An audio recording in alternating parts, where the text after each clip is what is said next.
the wooded area in between. Contained in this area is a lot of trees, not too much topography, except for a hole back here that looks like it was an old gravel borrow pit. Tom Summers was keeping a close eye on that back in the spring when we were having so much rain. We never had any standing water down here, which suggests strongly that we're looking at sands and gravels, good building material, good drainage material. We wanted to hear that everybody is on board with the concept before we go ahead with the geotech work, but we're pretty confident that we're not going to encounter any difficulties here. Aside from this, most of the rest of the site is gently sloping, as John alluded to. We have a couple of wetlands over here in the drainage ditch along the road, and I will have to admit I saw a frog in one, so I guess it is a wetland. But the areas, I mean, they're obviously artificial.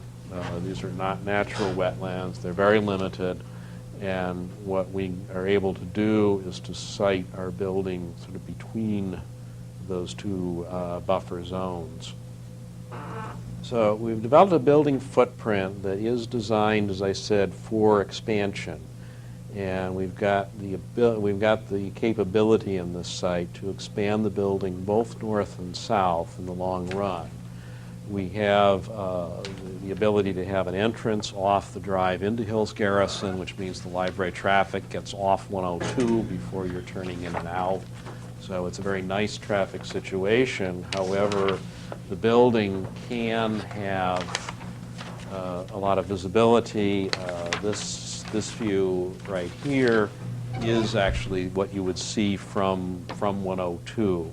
So the building would have some prominence and presence in town.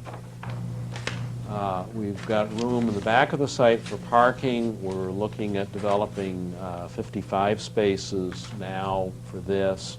We have the ability here to develop another 17 spaces back in here. And of course, as an overspill situation, you do have the large parking lot for the Alverin School down here.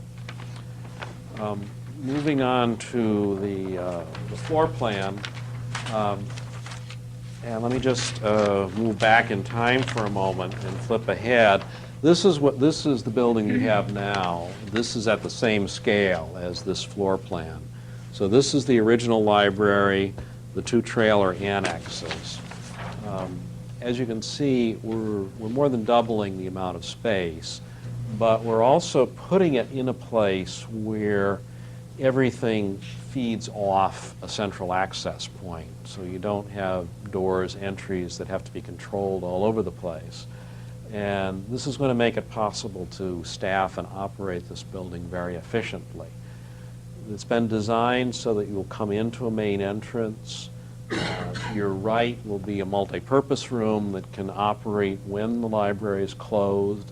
We have a drop-down grill here so that you can have meetings off hours in this building. And then on the other side, the children's room. And this gives a direct connection so that for large programs, the children's room will be able to use the multi-purpose room as well as having a smaller program of their own within their space. Continuing straight ahead, the main circulation desk, staff backing up the desk. Instead of having staff scattered all over the place, they're all right here. And then you move here into the main adult services area with a reference desk here. We've got sight lines so that we can see out to the entrance. You can see between the desks so that the library staff will know what's going on in the building everywhere all the time. In this area, we've developed a large zone of stacks. We will have a reference area here with computers. There's a severe crunch today on computer utilization in the building.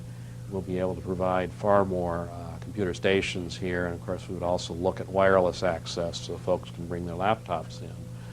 Children's room, if I again go back here, if you consider that this is the size of the children's room now, we're doing a big increase, and typically children's rooms account for close to half the circulation of most of the suburban libraries that we work with. So right now, the children's programs are severely underserved by the space they have, and this is going to go a long way to remedying that problem. The design of the building, the architectural design, is, well, let me back up for a moment and let's talk a little bit about basement. We've had an initial conversation, I think, with you folks a little while back about the idea that we would like to add a basement to this project. What that does is it allows us a lot more options in terms of mechanical equipment, a much better ability to service the equipment, and to feed and distribute to other parts of the building. And we think that this both greatly improves the planning on the main level, not to have to deal with mechanical rooms and electrical rooms there, and allows you to feed those spaces from underneath, and also to be able to connect at some point in the future when an addition is put on, that there could be a basement in that addition that connects to this one. We reworked this footprint a little, and I think we just got the handout tonight of the new, essentially we've moved this basement over one bay so that it's more directly in the center of the building and better able to connect to future expansion, and gets it more centralized for distribution of heating, air conditioning, electrical, and so forth. The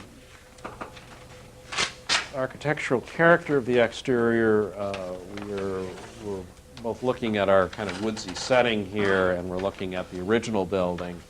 We're trying to use some shapes and forms that will give some recall of the original library building. It's a wonderful part of the character of the town, and we'd like to see if we can afford to carry some of it into the new design with some gables, some stone, some arched windows that will give some recall of the original design and give the building some character on the street.